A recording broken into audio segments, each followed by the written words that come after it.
ठरलं. तर या मालिकेच्या आजच्या भागामध्ये अर्जुनने आता अस्मिताच बाळ हे बेडवर ठेवलेलं आहे आणि तो उशी आणायला जरा बाजूला गेलेला आहे. तेवढ्यात सायली बाळासाठी दुधाची बॉटल घेऊन येते आणि दरवाजात उभी असते. तोच तिला समोर बघून धक्का बसतो, कारण बाळ खूप कडेला आलेला आहे आणि बाळाने एक झेप घेऊन तो अगदी बेडच्या खाली पडणार. तोच सायली जोरात येते आणि अर्जुनला म्हणते की लक्ष कुठे आहे तुमचं, आणि घाईने ती बाळाला उचलते. अर्जुन आता उशी घेत असतो आणि ती बाळाला शांत करते. हो, आणि अर्जुन ओरडते, तो जर पडला असता तर. त्यावेळेस आता अर्जुन सुद्धा मित्रांनो खूप घाबरलेला आहे बर का, आणि तो म्हणतो की मम, आणि परत शांत आवाजात म्हणतो की मी उशी ठेवायला तेथे उशी घेत होतो.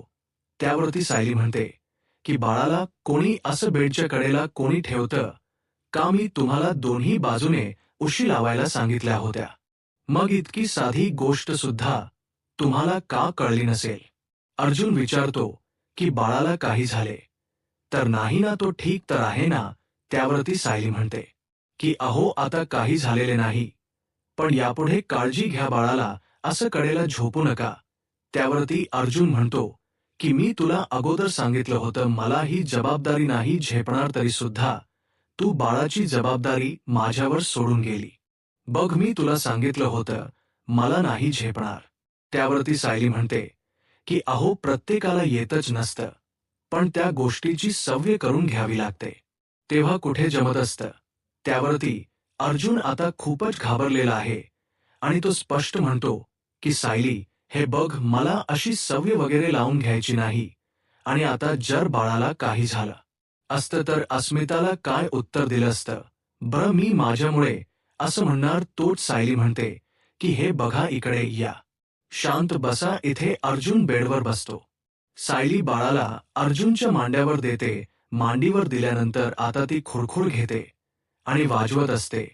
आता तो बाळाला शांत करत आहे सायली, शांतपणे, आणि अगदी शांतपणे समंजसपणे समजावते की हे बघा, तुम्ही काहीच करू नका, फक्त बाळाच्या इवल्यांच्या डोळ्यांकडे पहा आणि त्याच्या ह्या छोट्या छोट्या हातांकडे बघा, आणि मग बाळ समजण्याची भीती आहे ना सांभाळण्याची तुम्हाला खरंच कधी तुमच्या मनातून निघून जाईल हेच नाही कळणार. आणि हे बघा, तुम्ही मनातल्या मनात हे अगदी सांभाळता म्हणजे तुम्ही अशी भीती बाळगली आहे तुम्हाला कधीही बाळ सांभाळता येणार नाही म्हणून हे असं होतं, आणि एकदा की बाळ मांडीवर आले तर सगळं काही आपोआप जमतं.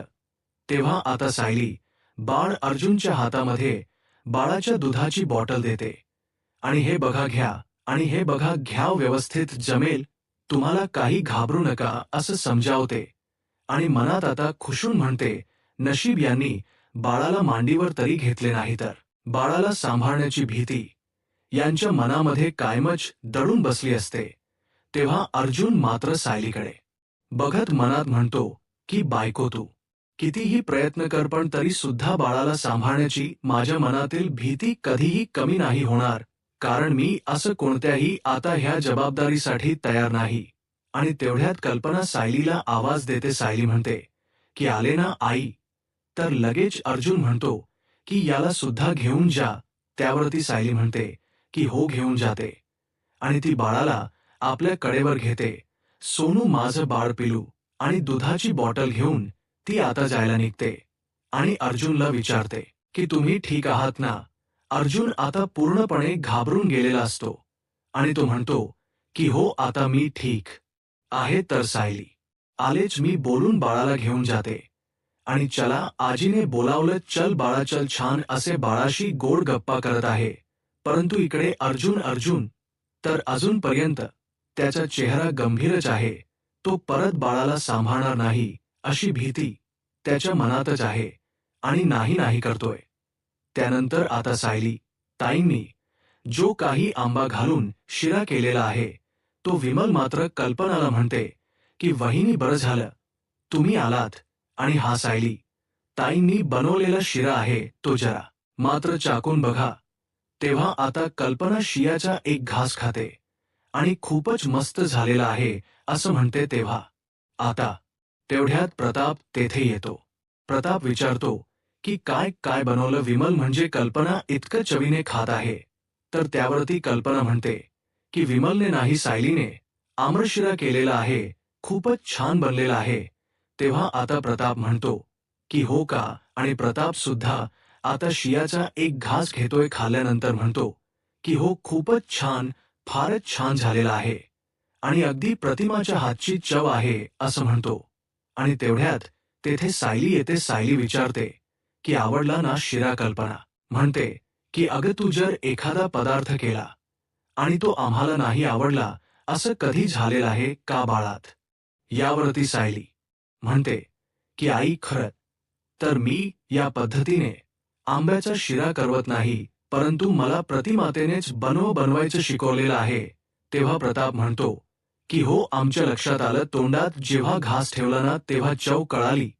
तेव्हा आता सायली विमलताईंना बशीमध्ये जरा थोडासा शिरा काढायला सांगते आणि म्हणते की खरं तर हा शिरा आज पूर्णाजींसाठी बनवलेला होता. अश्विन भाऊजी म्हणालेत की पूर्णाजीची शुगर जरा नॉर्मल आहे, म्हणून त्यांच्यासाठी खास केलेला आहे. तेव्हा कल्पना म्हणते की हो, आणि पूर्णाई तुला आत्ताच आवाज देत होत्या, नाश्ता घेऊन ये असं म्हणत होत्या. त्यावरती सायली म्हणते की विमलताई, पटकन आता बशीमध्ये शिरा घ्या आणि त्यावर आंब्याच्या खोडी सुद्धा घाला, मी त्यांना घेऊन जाते. त्यावरती आता प्रताप विचारतो की सायली, तू आंब्याचा शिरा बनवलेला आहे आणि त्यावरती आंब्याच्या खोडी ठेवून तू पूर्णाईला देणार आहे का? सायली म्हणते की हो, कारण त्यांना तसं आवडतं ना. त्यावरती प्रताप विचारतो, अग पण सायली, हे तुला कसं माहिती? कल्पना सुद्धा विचारते, जेव्हा तन्वी लहान होती तेव्हा जर आता आंब्याचा शिरा घरामध्ये बनला तर ती हट्टाने आणि स्वतःच्या हाताने मात्र आंब्याच्या खोडी आहे तर त्या शियावरती घालायची आणि ते सगळं पूर्ण नेऊन द्यायची. पण सायली, हे सर्व तुला कसे कळाले बरं? तेव्हा आता सायली म्हणते, मला यांनी तर. प्रताप म्हणतो की हो, आमच्या लक्षात आलं सायली, तुला हे नक्की अर्जुनने सांगितलं असे. तेव्हा आता सायलीला असं म्हणायचं असतं की मला यांनी सुद्धा नाही सांगितलेलं, परंतु आता ती फक्त म्हणते की मला यांनी.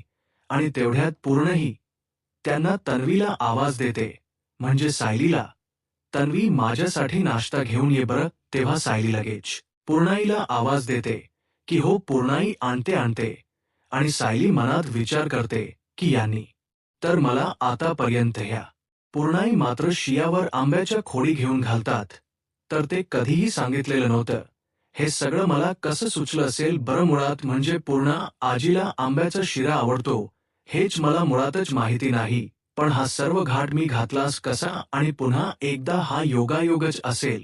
मी उगाच भलताच विचार करते, म्हणून सायली स्वतः त्याला सावरते. तेव्हा सायली बाळाला कल्पनाकडे देते. कल्पना छान बाळाशी गप्पा करत असते. पण आजीसाठी शिरा बनवलेला आहे. शिरा घेऊन चालली मामी. तेव्हा सायली शिरा घेऊन पूर्ण आजीच्या रूममध्ये जाते. तर विमलताई म्हणतात की हो ना, हे बघा ना कल्पनाताई, सायलीताई किती तन्वी असल्याचं अगदी मनापासून वागण्याचा प्रयत्न करतात आणि हे सगळं त्यांना अगदी चांगल्या प्रकारे जमत सुद्धा.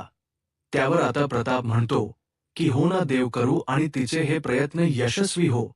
त्यावर आता कल्पना म्हणते की हो ना, आणि पूर्णा आजी सुद्धा शिरा बघून खूपच खुश होतील. आपण आता एक काम करू, त्यांच्या खोलीकडे जाऊन बघूयात की काय होते ते. तेव्हा प्रताप म्हणते की हो चला. तर कल्पना आता विमलला म्हणते की तू बाळाला अस्मिताकडे नेऊन दे. आणि विमल आता बाळाला घेऊन अस्मिताकडे जातच असते आणि बाळाबरोबर गप्पा धाती करत आहे. पुढ्यात चैतन्य तेथे येतो आणि चैतन्य म्हणतो की हॅलो विमलताई. विमलताई म्हणतात की अर्जुन दादा तिकडेच आहे, त्यांच्या रूममध्ये. त्यावरती चैतन्य म्हणतो की माझं काम हे अर्जुनकडे नाही, माझं काम आहे अस्मिताकडे. अस्मिताई कुठे आहे? त्यावरती विमलताई म्हणतात की हो ना, त्या सुद्धा त्यांच्या रूममध्येच आहे आणि बाळाला घेऊन मी तिकडेच त्यांच्याकडे जात होते. तुम्ही नेतात का? तेव्हा चैतन्य लगेच बाळाला खुश होऊन घेतो. अगदी बाळाशी गोड गप्पा करत चैतन्य विमल ताईंना अगदी छान असे गप्पा करत म्हणतो की ऍक्च्युली मला मगाशी बाळाचाच फोन आला होता आणि तो म्हणतो की चैतन्य मामा तू कधी भेटायला येणार आहे बरं, आणि बाळाशी तू छान गप्पा करत त्याला अस्मिताच्याकडे रूमचेकडे घेऊन जातो. त्यानंतर इकडे सायली पूर्णाजीला शिरा आणून देते आणि पूर्णाजी आता शियाचा एकच घास खाते आणि म्हणते की हो खरंच अगं तन्वी, अगदी तुझ्या आईच्या हातची चव आहे. त्यावरती सायली विचारते की आईच्या हातची चव म्हणजे? पूर्णाजी म्हणते की प्रतिमा आणि अशा आंब्याच्या शियावर जर आंब्याच्या खोडी टाकून आणल्या तर. सायली म्हणते की तुला खूप आवडतं हो की नाही? दोघी आता खूप खुश असतात. सायली म्हणते की मला माहिती आहे लहानपणी जेव्हा आता मामीनी शिरा बनवलेला आहे तर त्यावर मात्र असे आंब्याच्या खोडी टाकून मी तुला आणून द्यायचे हो की नाही? त्यावरती आता पूर्णराजी म्हणते की हो ना, आणि घरात कोणताही गोड पदार्थ जर बनला तर सगळ्यांच्या नकळत मात्र तुम्हाला आणून द्यायची, आणि ते आपलं टॉप सिक्रेट होतं. दोघी छान असे गप्प करत एकमेकींशी हसत आहे तेव्हा आता सायली मनात म्हणते की पूर्णाजी मला माहिती नाही, मी तुमच्या समोर तन्वी असल्याचं नाटक करत आहे त्यामुळे तुम्हाला बरं वाटेल की नाही, पण हे बघा मी जे काही करते ना ते सगळं काही मनापासून करते. आता कल्पना प्रताप हे दाराशी येतात. त्या दोघींच बोलणं ऐकत असतात. पूर्णाजी विचारते की तू मात्र माझ्या मनासारखा शीर बनवलेला आहे, मग तुला काय गिफ्ट हवं आहे बरं? त्यावर सायली म्हणते की अगं पूर्णाजी, तुला अजून काय काय खायचं आहे ना ते फक्त तुम्हाला सांगत राहा, मी तुला ते करून देईल.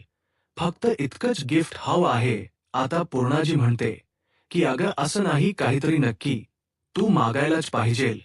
आणि हे बघ अगं माझं जे काही आहे ना ते सगळं नातवंडासाठी आहे, तसं फक्त निमित्त आहे बास, बाकी काही नाही. आणि बाग बघू सायली, तुला काय हो आहे? तेव्हा प्रताप आणि कल्पना अगदी खुश होऊन मन लावून ऐकतात. त्या दोघांनाही हसू येत असतं दोघींच्या त्या गप्पा ऐकून. तर सायली आता पूर्णाजीला म्हणते की पूर्णाजी, अग मला तुझी साडी हवी आहे, देशील का तुम्हाला साडी? तेव्हा आता पूर्णाजी डोक्याला हात लावते आणि म्हणते की साडी बांधण्यासाठी तू आता लहान आहेस का? आजी मी बघ ना किती छान चित्र काढलं, मग मला तुझी साडी दे ना नेसायला असं म्हणायला. तू लहान तन्वी आहेस. दोघी आता छान गप्पा करत आहे आणि आता पूर्णाई म्हणते की अग अशा काठा पदराच्या साड्या कुठे तुम्ही नेसतात का, आणि वापरलेली साडी कशाला? मी तुला नवीन साडी आणून देते. सायली म्हणते की नाही पूर्णाजी, मला नवीन साडी नकोय, मला तुझी वापरती साडी हवी आहे. पूर्णाजी म्हणते की लहानपणी माझी साडी नेसून तू घरभर फिरायची, मग तस आता करणार आहे का? तेव्हा सायली म्हणते की तुझी साडी नेसून मिरवेल मी पूर्णाजी, तुझ्या साडीतून मिळणारा मायेचा ओलावा मी पुन्हा एकदा अनुभवेल, तुझ्या पदरात असणारी उब अनुभवेल, आणि ही साडी नेसल्यानंतर तुझा आशीर्वाद मला माझ्या बरोबर असल्यासारखं वाटेल. आणि हे सगळं काही ती लहानपणीच बोलून जाते. कल्पना आणि प्रताप तर ऐकतच असतात आणि त्यांना तर आश्चर्यच वाटतं, ही सगळं काही अगदी भूतकाळातील गोष्टी तन्वी सारख्या कसे बोलत आहे, एकदम असं परफेक्ट. त्यावरती आता पूर्णाजी म्हणते वेडी वेडी माझी सायली, आणि हे बघ तुला जी साडी हवी असेल ना ती घे, ते पण अगदी हक्काने घे. आणि कुठली साडी तुला हवी आहे बर? तेव्हा आता सायली थोडीशी गंभीर होते आणि म्हणते की साडी. तर पूर्णाजी म्हणते की अगं तू असं का बघतेस, मी वापरलेली साडी तुला हवी आहे असं तोच म्हणाली ना आता, आणि ज्या कपाटातून घे. सायलीला हेच कळत नसतं. सायली आता विचारात पडते की माझ्या नकळत मात्र मी काय बोलून गेले असेल, आणि काहीच मी ठरवत नाही, काही माझ्या मनात सुद्धा नाही, तरी सुद्धा मी तन्वी सारखं का वागत असेल, तन्वी सारखं का घडत असेल माझ्या बरोबर. सायली आता पूर्णाजीच कपाट उघडते, त्यातून तिची आवडती साडी घेते.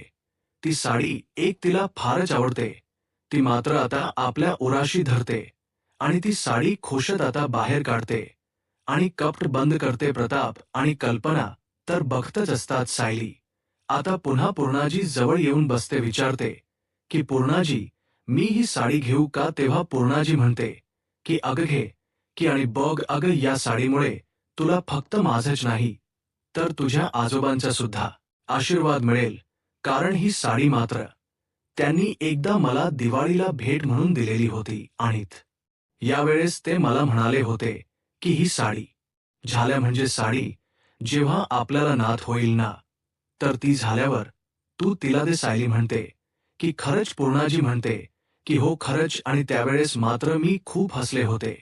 आणि खरंच फार दूरच बोलतात तुम्ही, असं मी त्यांना म्हणाले होते, कारण जेव्हा आपल्याला नात होईल तेव्हा फॅशन बदललेली असेल, आवडी निवडी सुद्धा बदललेले असतील.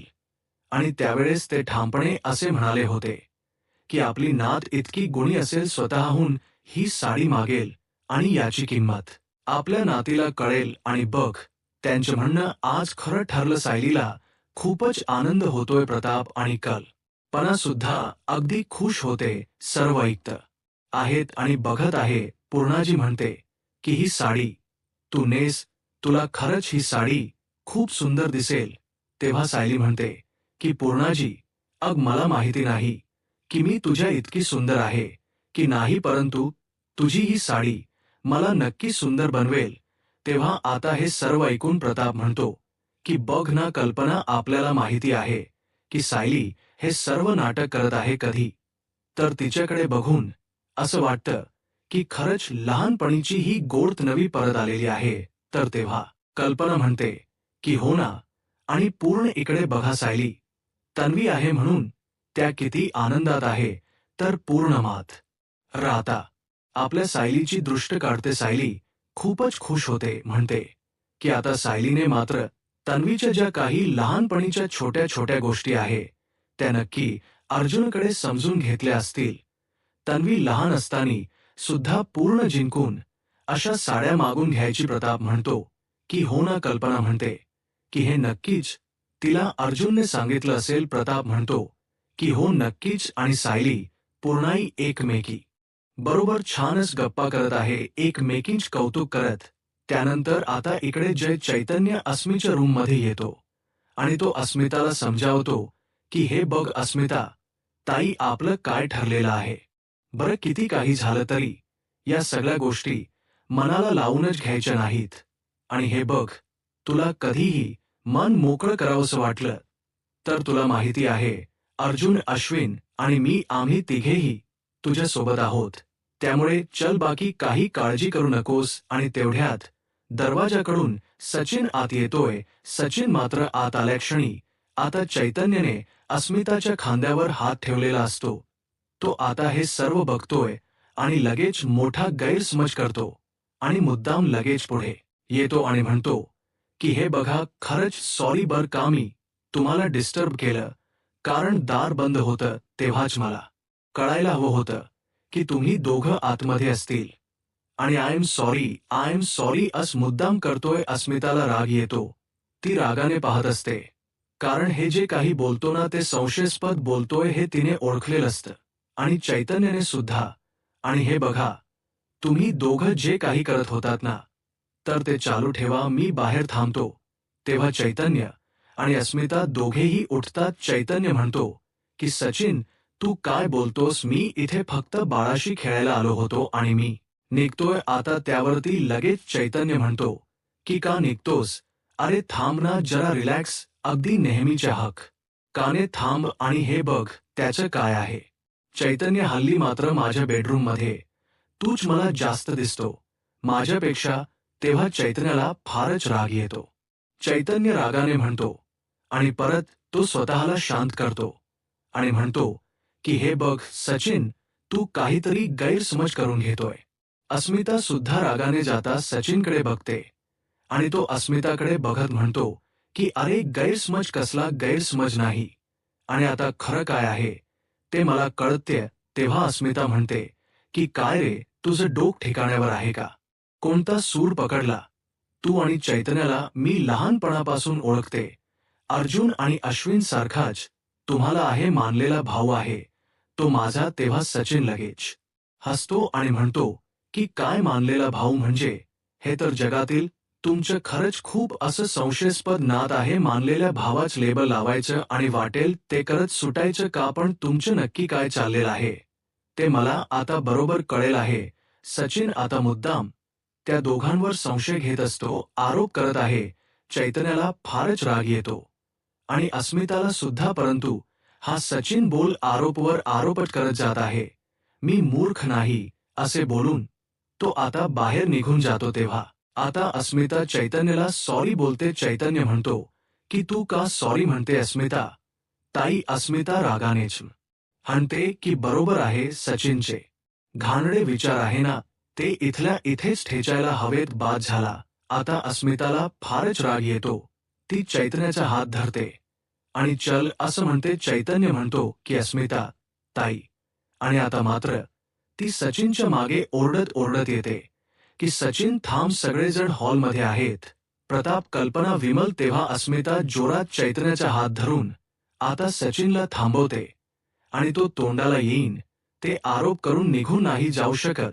सगळ्यांच्या समोर अस्मिता सचिनला विचारते. सचिन सुद्धा आता खूपच ओरडतो, का जाऊ शकत नाही? अर्जुन, सायली हे सगळेजण खाली येतात दादा यांच्या आवाजाने.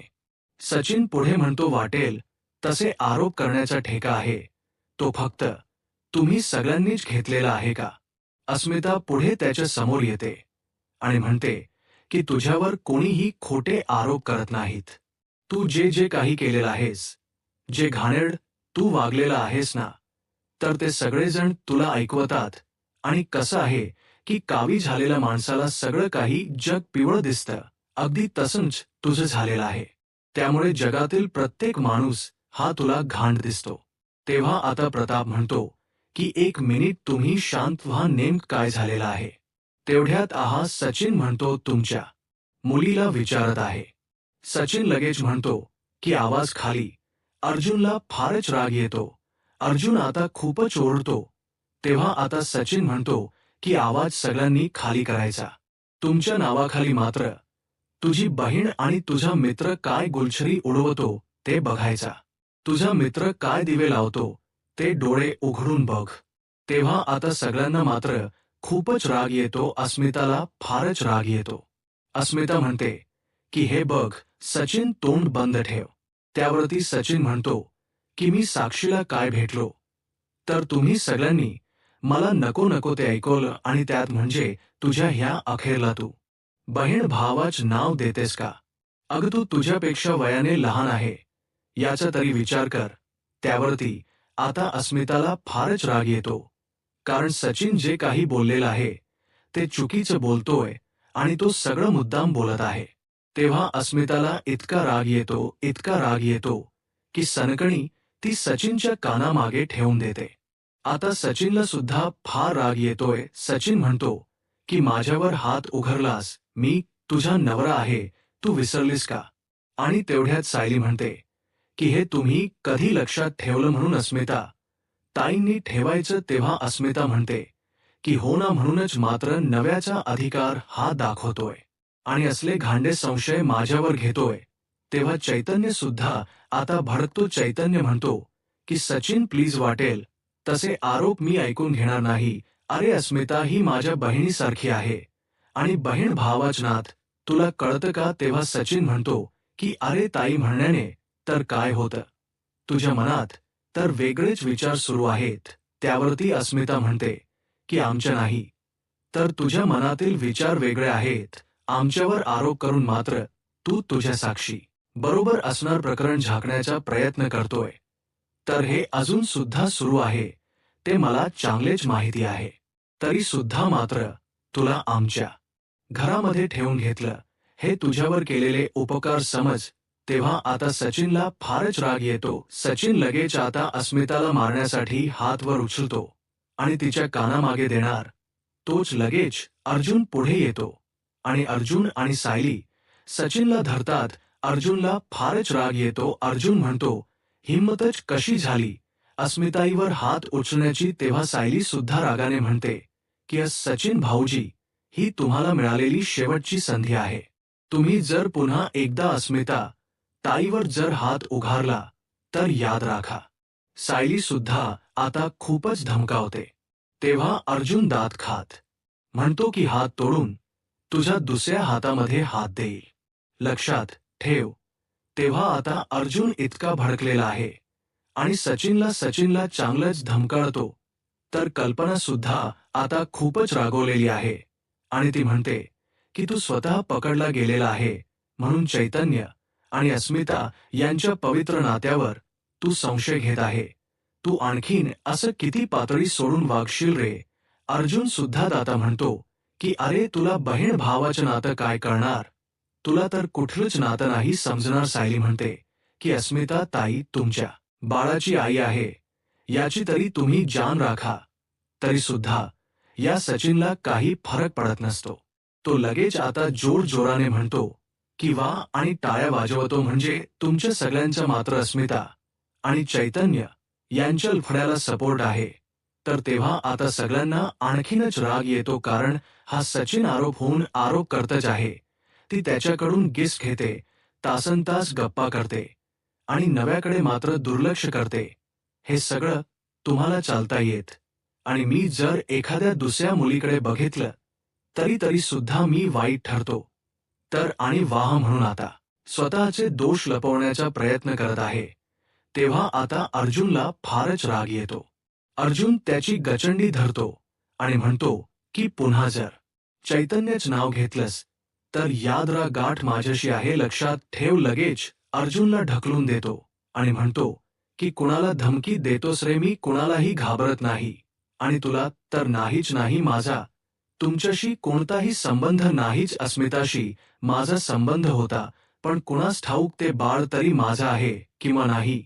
किंवा आता अर्जुनला आणि बाकी सगळ्यांना इतका राग येतो अर्जुन त्याच्यावर धावून जाणार असतो परंतु अस्मिताला आता इतका राग येतो ती सनकनी मात्र आता सचिनच्या कानामागे ठेवून देते आणि हे बोलता तुला लाज कशी वाटली नाही रे असं विचारते. इतक्या दिवस मी उगाचच विचार करत होते की तुला माझ्या आयुष्यामध्ये राहून द्यायचं की नाही पण तुझी तर लायकीच नाही माझ्या आयुष्यामध्ये राहण्याची. त्यामुळे आत्ताच्या आता तू आमच्या घरातून निघून जा आणि लवकरच मात्र मी डिवोर्स पेपर पाठवणार आहे आणि त्याच्यावर निवटपणे सह्या करायच्या आणि यापुढे आता आपली भेट होईल ती कोर्टामध्ये होईल. धडकेबाज मात्र आता अस्मिताने तिचा निर्णय सांगितलेला आहे आणि सचिनचे होश मात्र उडवलेले आहे. त्यावरती अर्जुन म्हणतो की अग अस्मिता ताई, हेच तर मी तुला केव्हापासून सांगत होतो. अस्मिता म्हणते की अर्जुन मला निर्णय घेण यासाठी थोड असा उशीर झाला, आता मात्र माझा निर्णय नाही बदलणार. तेव्हा सायली म्हणते की हो ना अस्मिता ताई, तुम्ही अगदी योग्य करत आहात. त्यावरती प्रताप सुद्धा खूप राग येतो. प्रताप म्हणतो की सचिन तुला कळत नाही का, निघ चल इथून. जर तुझे काही कपडे वगैरे राहिले असतील तर नंतर बॅग भरून पाठवून देतो. चल निघ इथून आणि परत इथे येऊ सुद्धा नकोस.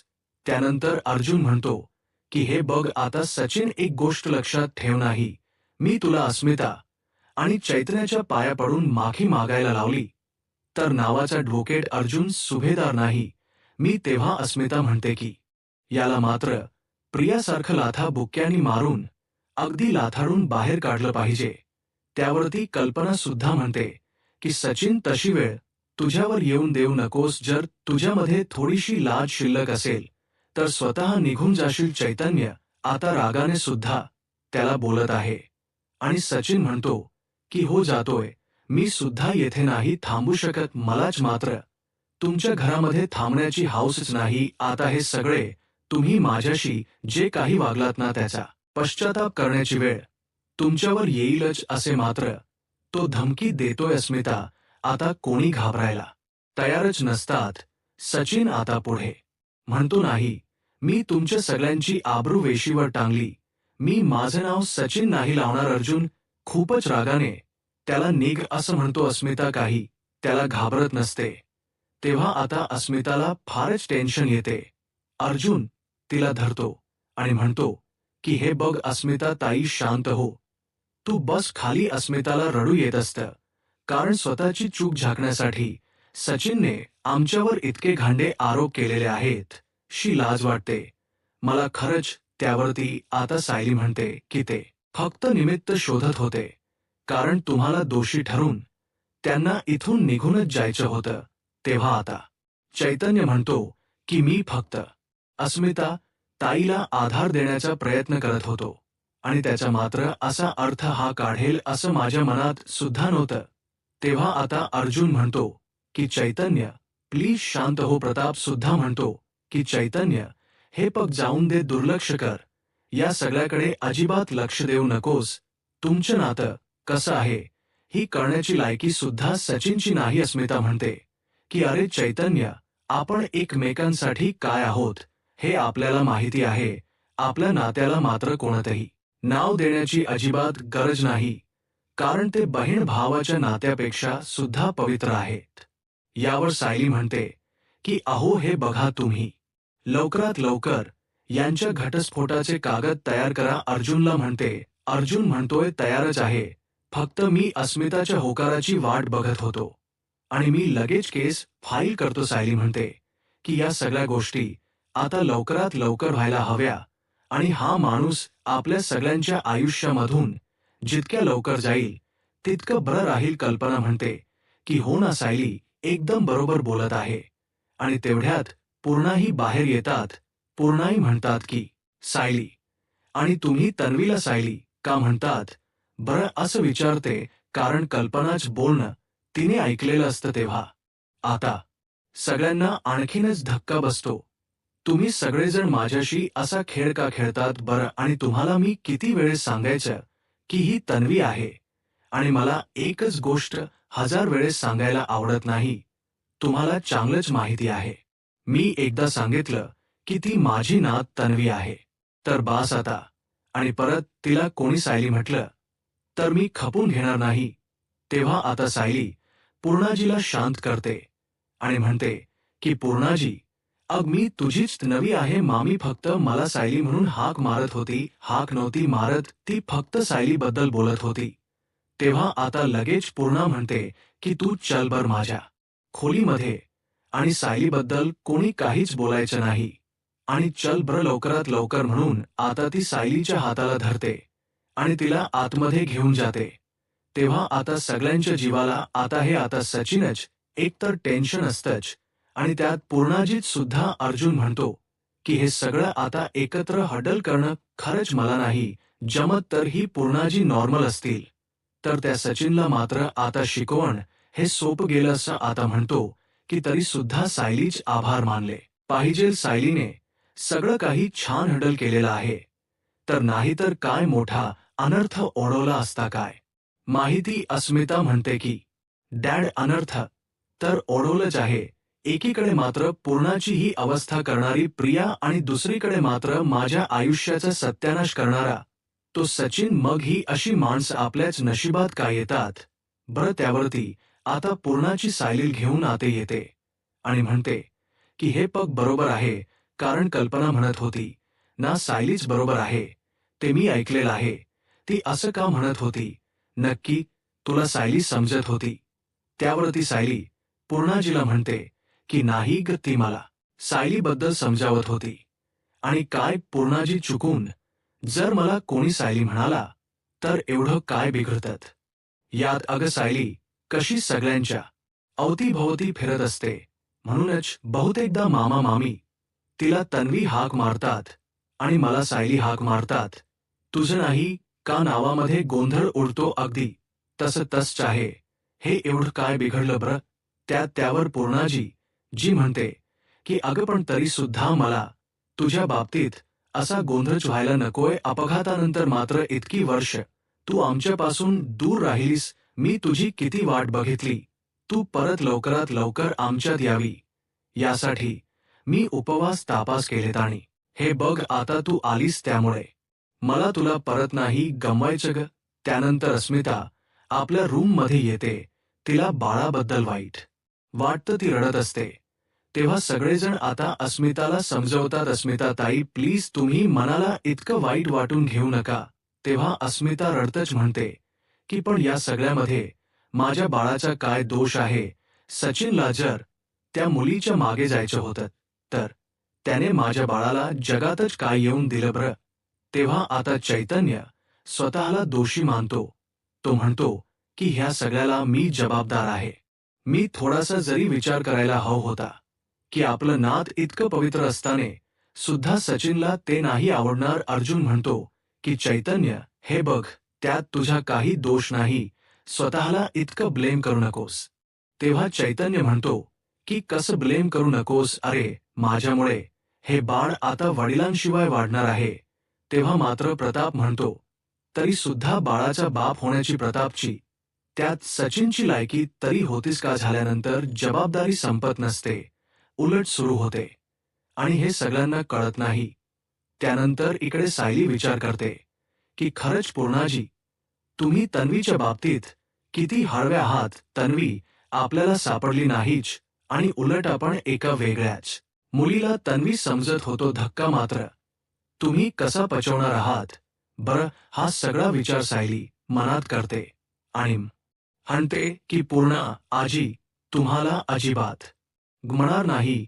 हे बघ, मी तुझ्या समोर आहे आणि आता तर मात्र मी तुझ्या मांडीवरच झोपणार आहे. तुम्हाला नक्की थोपट म्हणून सायली लगेच खुश होत पूर्णाजीच्या मांडीवर डोक ठेवून झोपते. खुश होऊन आता पूर्णाजी तिला थोपडते. हा भाग येथे संपतो. पुढील भागामध्ये सायलीला मात्र आता उलट्या होत असतात. सायली म्हणते की मला तर असं मळमळत का, आणि सकाळी मात्र त्या रूम फ्रेशरचा जो काही वास आहे त्याने मला तकलीफ झाली आणि असं उलट्या का होतात सायलीला. लगेच आता उलट्या होत असतात. मात्र आता सायली ही बाथरूममध्ये पळते आणि परत बाहेर येते आणि म्हणते की मला उलटी सारखं झालं, पण उलटी का झालं नसेल. आणि तेवढ्यात मात्र सायली ही आता ती फाईल वाचते गरोदरपणाची आईची. आणि तेव्हा आता सायली विचार करते की ही सगळी लक्षण तर गरोदरपणाची नाहीत ना. तेव्हा मात्र अर्जुन हा खूपच रागाने आता रूम मध्ये येत असतो. सायली हसला विचार करत आहे आणि आता अर्जुन इतका सचिनवर भडकलेला आहे की त्या सचिनला बाप होण्याची सुद्धा लायकीच नाही. आणि बाबा नक्की अगदी काय म्हणाले ते मला पटलेलं आहे.